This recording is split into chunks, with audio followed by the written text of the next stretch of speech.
மாதவ தூதர் முஹம்மது நபியின் மகளாய் வந்து பிறந்தார். போதில்லாத முழுமதி எனவே குலக்கொடியாக வளர்ந்தார். தந்தையின் சொல்லை சிந்தையுள் ஏந்தி சங்கை வளர் மங்கையானாரே. கன்னியரே அன்னையரே கொஞ்சம் நில்லுங்கள், நம் கண்மணியாம் பாத்திமாவின் சரிதம் கேளுங்கள்.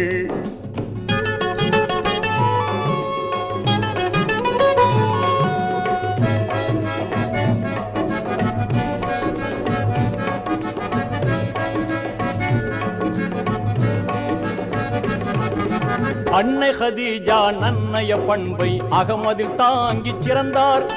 கண்ணில் கருணை கையில் தானம் கல்வில் இறைவேதம் சுமந்தார். செல்வத்தை மறுத்து வறுமையை ஏற்று சீமாட்டியாகவே வாழ்ந்தாரே. கன்னியரே அன்னையரே கொஞ்சம் நில்